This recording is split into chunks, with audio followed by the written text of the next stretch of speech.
ትናንት ታህሳስ 28 ቀን 2018 የምህረት ዓመት በሆነ ጊዜ አዲስ አበባ ከተማ ውስጥ በተንጣለለው የመስቀል በዓል ማክበሪያ አደባባይ ለሶስተኛ ጊዜ በታላቅ ድምቀት የተከናወነው የአእላፋት ዝማሬ ዘንድሮም ከብዙ አቅጣጫ አያሌ አድናቆትን አግኝቷል።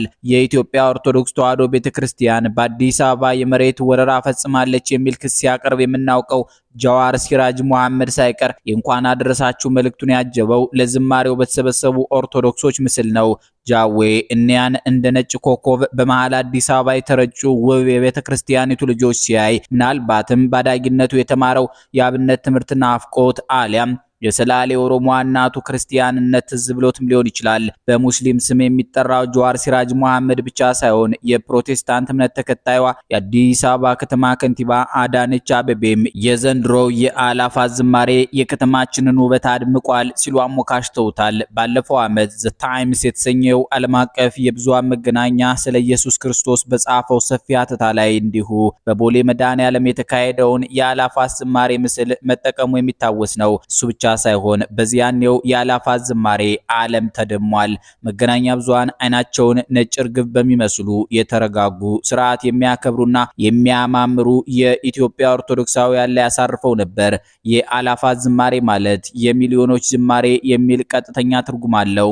እናም እነ ዲያቆን ሄኖክ ኃይሌ የሚያዘጋጁት ይህ አማላይ መድረክ የዓለም መነጋገሪያ ቢሆን አያስደንቅም። ሚሊዮን የቤተክርስቲያኒቱ ልጆች የሚነቃነቁበት አንድ አጋጣሚ ሆኗልና ይበንዲ እንዳለ በኢየሱስ ክርስቶስ የልደት በዓል ዋዜማ ወጣቱ ባልባሌ ቦታ እንዳያሳልፍ ተብሎ የተጀመረው የአእላፋት ዝማሬ አንዳንድ ውዝግቦች አላጡትም። ውዝግቦቹ የሚመነጩትም በአብዛኛው ቁንጮ ላይ ካሉ የሃይማኖቱ መሪዎች ነው። ዝግጅቱ የሚካሄደው እስከ ታህሳስ 28 ቀን ምሽት በመሆኑ ምዕመናን ለጌታቸው ለመድኃኒታቸው ለኢየሱስ ክርስቶስ ልደት በቤተክርስቲያኒቱ ለሚከናወነው ቅዳሴ እንዳይደርሱ ስልታዊ የሽቦ አጥር ነው የሚሉ ልሂቃን ተነስተዋል። እኒህ የአእላፋት ዝማሬን የሚተቹ የቤተክርስቲያኒቱ ልሂቃን አጥብቀው የተማሩ የተመራመሩ ታላቋን የኦርቶዶክስ ቤተክርስቲያንም ከፍ ባለ ስልጣን ላይ ሆነው የሚመሩ ናቸው። እኒህ ተሟጋቾች ለአእላፋት ዝማሬ ከቤት የወጡ ምዕመናን አምሽተው ወደ ቤት የሚገቡ ከመሆናቸው በተጨማሪ ድካም ስለሚሰማቸው ለክርስቶስ የልደት ቅዳሴ አይገኙም ነው ነገሩ። ይህም ውሎ አድሮ መዘዙ ከባድ ነው ባዮች በዝተዋል። የአእላፋት ዝማሬ በኢትዮጵያ ኦርቶዶክስ ተዋሕዶ ቤተክርስቲያን ሕጋዊ ምዝገባ ባካሄደው የኢትዮጵያ ጃንደረባው ትውልድ ማለትም አጠር ተብሎ ሲጠራ ኢጃት በሚሰኘው ተቋም ይሰናዳል። ዋና አስተባባሪው ታዋቂው መምህር ዲያቆን ሄኖክ ኃይሌ ናቸው ይባላል። ተቺዎቻቸው ከላይ የተጠቀሱትን ጥያቄዎች በግል ለዲያቆን ሄኖክ ኃይሌ እያሉ ማቅረብ ጀምረዋል።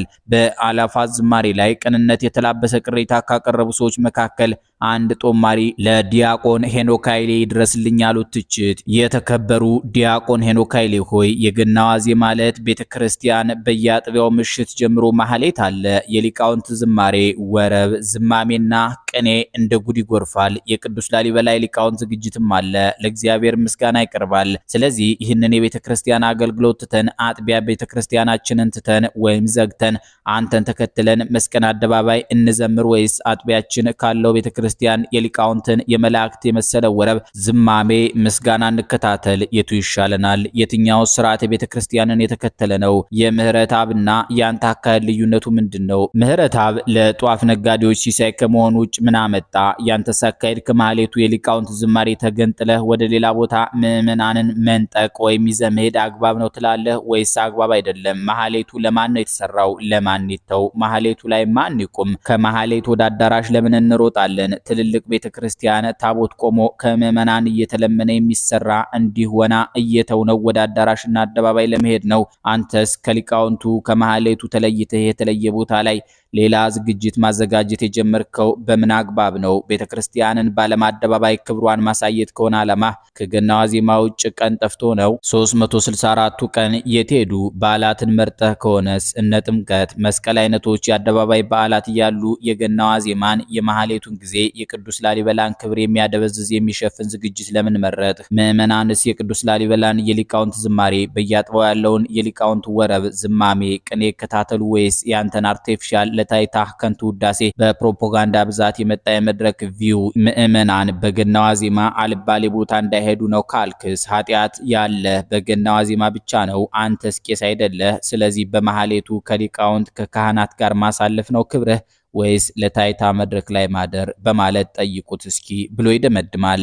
እንዲህ ካሉት ጥያቄዎች ባሻገር ያሉ የቤተክርስቲያኒቱ ሰዎች ደግሞ እልፍ አላፊ ኦርቶዶክስ ተከታዮች በየዓመቱ በጉጉት የሚጠብቁትን የአላፋት ዝማሬ የፖለቲካ ካባ ሲያለብሱት ተመልክተናል። እኒህ ተቺዎች እንደሚሉት የአላፋት ዝማሬ አዘጋጆች ባለፈው ዓመት መስቀል አደባባይ ላይ ለማዘጋጀት መንግስትን ጠይቀው ሳይሳካላቸው ቀርቷል። ዘንድሮ ግን መንግስት ጥያቄ ሲቀርብለት ሳይጠብቅ ፈቃድ እንደሰጠ በሚቆጣጠራቸው የቴሌቪዥን ጣቢያዎች የቀጥታ ስርጭት ሽፋን እንዲያገኝ ማድረጉንና ወደ ዝግጅቱ ለሚሄድ ነፃ የአውቶቡስ የትራንስፖርት አገልግሎት መፍቀዱን ያነሳሉ።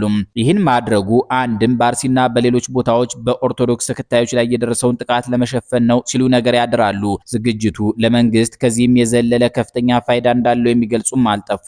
የአላፋት ዝማሬ በአፍሪካው ቀንድ እንደ ኢሳያስ አፈወርቂ ያሉ የኢትዮጵያና የኦርቶዶክስ ቤተክርስቲያን ጠላቶች ሳይቀሩ ከጀርባ የሚዘውሩት መድረክ ነው የሚል መከራከሪያ ያነሱ ልሂቅም አጋጥመውናል። እኒህ ልሂቅ እንደሚሉ ከሆነ ኢሳያስ አፈወርቂ ኢትዮጵያን ላለፉት 50 ዓመታት ታግለው ሊያጠፏት አሊያም ሊበታትኗት አልቻሉም። የኢሱም ሆነ የሌሎች ዓለም አቀፍ የኢትዮጵያ ጠላቶች ራስ ምታት ደግሞ ኢትዮጵያን እንደ ክር ሰብስባ በመስፋት በአንድነት በማቆም ያዘለቀቻት ኦርቶዶክሳዊት ቤተክርስቲያን ናት ይባላል።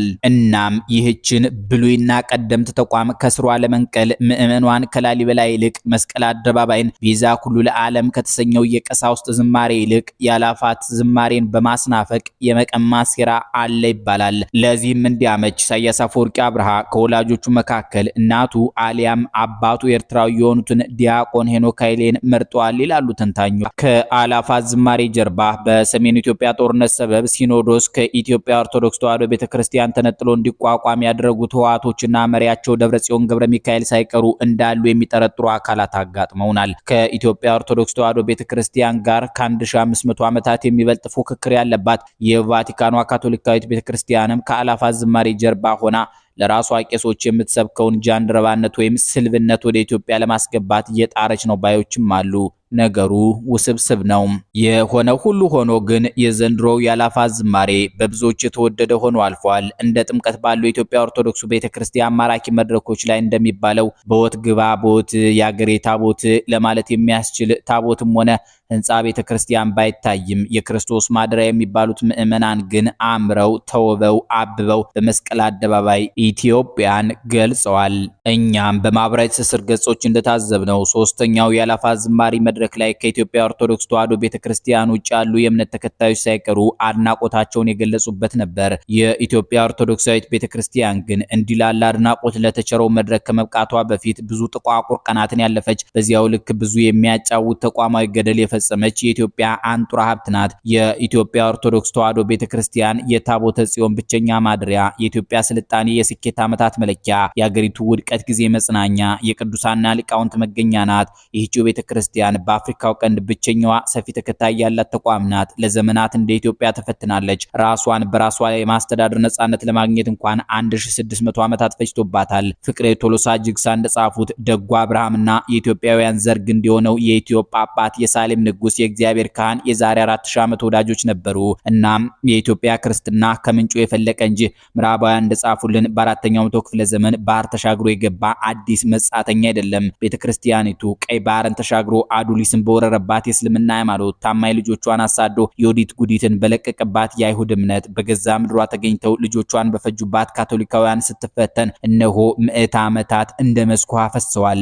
የ19ኛው ክፍለ ዘመን አወዛጋቢ ንጉስ ዳግማዊ አፄ ቴዎድሮስ ዘዴያቸውን አውቀዋለሁ። በመጀመሪያ ሚስዮኖች ይመጣሉ፣ ቀጥለው እነርሱን የሚጠብቁ ቆንሲሎች፣ በመጨረሻም ወታደር ይመጣል ያሏቸው ካቶሊካውያን በሱስኒዮስ ዘመን ኦርቶዶክስን ንደው ያቀጣጠሉት ፍም ኢትዮጵያን አቃጥሏል። የኦርቶዶክስ ልሂቃንና ምዕመናንም ለሚወዷት ቤተክርስቲያናቸው ክብር ተሰውቷል። እንዲህና እንዲያ ያለው የቤተክርስቲያኒቱ ሰቆቃ ተዘርዝሮ አያልቅም።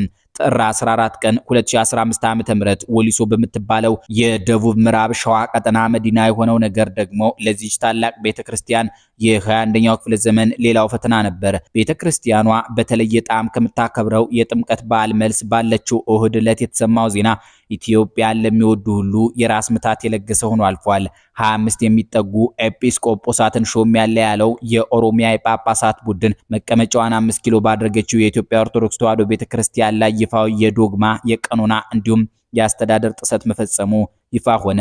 በዚያው ዕለት ፈጣን መግለጫ የሰጡት የቤተ ክርስቲያን አባቶች የሆነውን ነገር አወገዙ።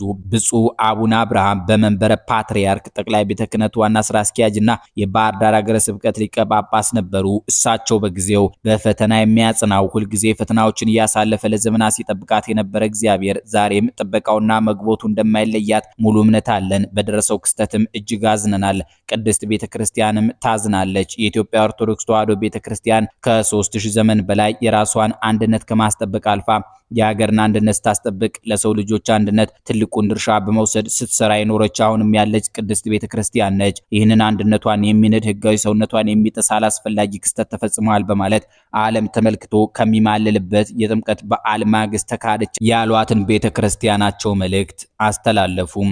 ቅዱስ ሲኖዶሱም በብፁዕ ቅዱስ አቡነ ማትያስና አቡነ አብርሃም አማካኝነት የደረሰውን የስብሰባ ጥሪ ተቀብለው አዲስ አበባ በሚገኘው የቅዱስ ፓትርያርኩ መንበር ተገኘ። በዚያም ስብሰባ ምልዓተ ጉባኤው ተሰብስቦ ጠንካራና ተገንጣዮቹ ህገወጥ መሆናቸውን የሚያመላክት ውሳኔ ያሳለፈ። የኦሮሚያ ጳጳሳት መሿሿም ነገር የቤተ ክርስቲያኒቱን ኃያልነት መሸርሸር የሚፈልጉ የመንግስት አካላት እጅ እንደነበረበት የሚያሳዩ መረጃዎች በጊዜው ተግተልትለው ወጥተው ነበር። የቅዱስ ሲኖዶሱ የመጀመሪያ ውግዘት ላይም እንዲህ ያለውን ጥርጣሬ ከግምት ያስገቡ አገላለጾች አገልግሎት ላይ ውለዋል። ከቀናት በኋላ በመንግስታቸው ስብሰባ ላይ የተሰማው የጠቅላይ ሚኒስትር አብይ አህመድ አስተያየት ደግሞ ህዝብን ያስቆጣ ነበር። ጠቅላይ ሚኒስትር አብይ አህመድ በዚያ ንግግራቸው ቤተክርስቲያኗን ትተው የራሳቸውን ህገወጥ ሲኖዶስ ያቋቋሙትን የኦሮሚያና ብሔር ብሔረሰቦች ሲኖዶስ አባላት የሚባሉ አካላት ከአንዲት ኦርቶዶክሳዊት ቤተክርስቲያን ጋር እኩል አድርገው እንዲነጋገሩ ሲሉ ተደመጡ። ያገላለጻቸው በብዙ ኢትዮጵያውያን ዘንድ እያጡት የነበረውን ተቀባይነታቸው ገደል የከተተ ነበር። የመሪውን አዝማሚያ የተመለከተው የኢትዮጵያ ኦርቶዶክስ ተዋሕዶ ቤተክርስቲያን ምዕመን ለእናት ቤተክርስቲያኑ ሊሞት ተዘጋጀ። በነነዌ ጾም ሰሞን በተጠራው ማቅ የመልበስ አድማ የተሳተፉ የቤተክርስቲያኒቱ ልጆች አሰቃቂ ዋጋ መክፈል ጀመሩ። ከስራ መባረር፣ መገረፍ፣ መገደል እጣ ፈንታቸው ሆነ። ምዕመናን ህይወታቸውን ያጡባቸው ተጋድሎዎችም ቀጠሉ። በተለይም በምዕራብ ሐረርጌ፣ ሻሸመኔ፣ ጅማና በመሳሰሉ የኦሮሚያ ክልል አካባቢዎች በኢትዮጵያ ኦርቶዶክስ ተዋሕዶ ቤተክርስቲያን ቅዱስ ሲኖዶስ አቶ እየተባሉ እንዲጠሩ በተወገዙ የቀድሞ አባቶች በሚመሩት ህገወጥ ቡድንና ምዕመናን መካከል የተፈጠረው ግጭት የንጹሃንን ህይወት ቀጠፈ። በዚያ ግርግር እና አቡነ አብርሃም ህገወጦቹ ላሏቸው ጳጳሳት ያደሉ የነበሩ የጸጥታ ኃይሎች የኦርቶዶክሳዊትን ቤተክርስቲያን ልጆች ታላሚ አድርገው በተኮሷቸው ጥይቶች ቁጥራቸው በውል የማይታወቅ ምዕመናንን ሰማዕት አድረጉ። በ12ኛው ክፍለ ዘመን ገደማ ኢየሱስ ክርስቶስ ለተሰቀለበት መስቀልና ለቅድስቲቷ ኢየሩሳሌም ብለው ከሙስሊም ጂሃዲስቶች ጋር የሚፋለሙ የመስቀል ጦረኞች የሚባሉ ክርስቲያኖች ነበሩ። እኒያ ለሚወዱት ጌታቸው ክብር ሲሉ ሰማዕት የሆኑ አውሮፓውያን በዚያ የጨለማ ጊዜያቸው ቀይ ባህርን ተሻግረው በአፍሪካ ምድር ብሎም በኢትዮጵያ የነገሰ ተስፋ ነበራቸው። በራሳቸው ቋንቋ ፕሪስተር ጆን የሚሉት ካህኑ ዮሐንስ ከዚያ የሰቆቃ ምጣድ ላይ ያወጣናል የሚለው ተስፋቸው በሰው ልጆች ታሪክ ውስጥ ጎልቶ የሚነበብ ነው። የካህኑ ዮሐንስ የንጉስ አርቤ ደግሞም የአጼ ዘርዓ ያዕቆብ ልጆች ኢትዮጵያውያን በ21ኛው ክፍለ ዘመን ሃይማኖታቸው በግፈኞች ስትረክስ፣ ቤተክርስቲያናቸው በጥጋበኞች ስትዳሰስ የሚደርስላቸው ጠፋ።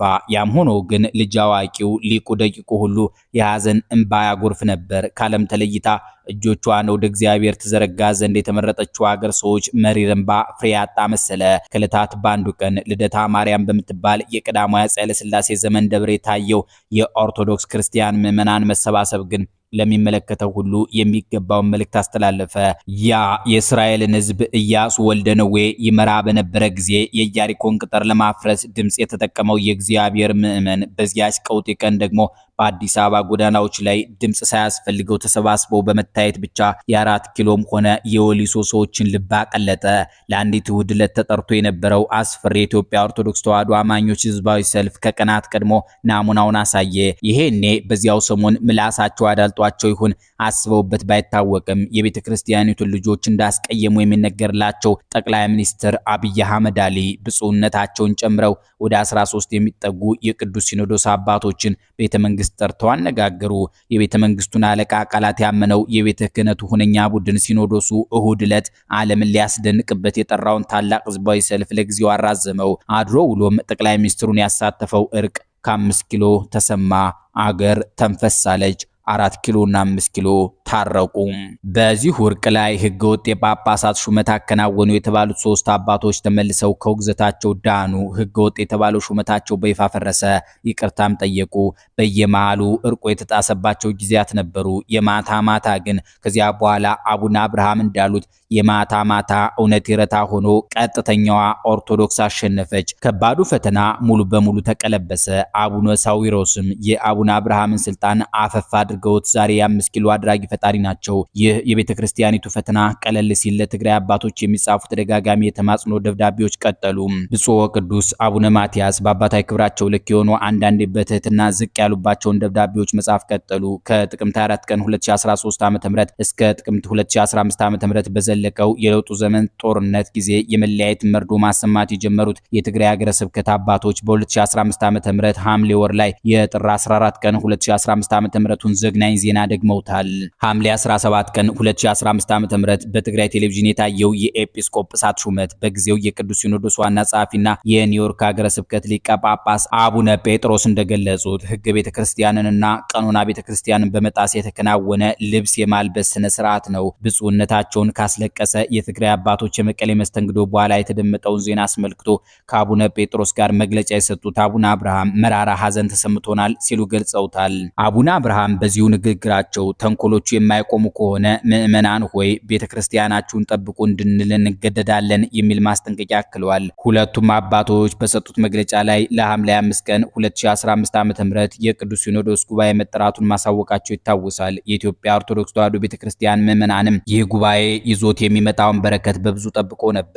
መልካም ዜና ግን አልተሰማም። እነሆ የአላፋት ዝማሬን መነሻ አድርገን የታላቋን የኢትዮጵያ ኦርቶዶክሳዊት ቤተክርስቲያን ታሪክና የተጋድሎ ነጠብጣቦች የዳሰስንበት ዝግጅት ተጠናቋል። ሰናይ የኢየሱስ ክርስቶስ የልደት በዓል ይሁንላችሁ።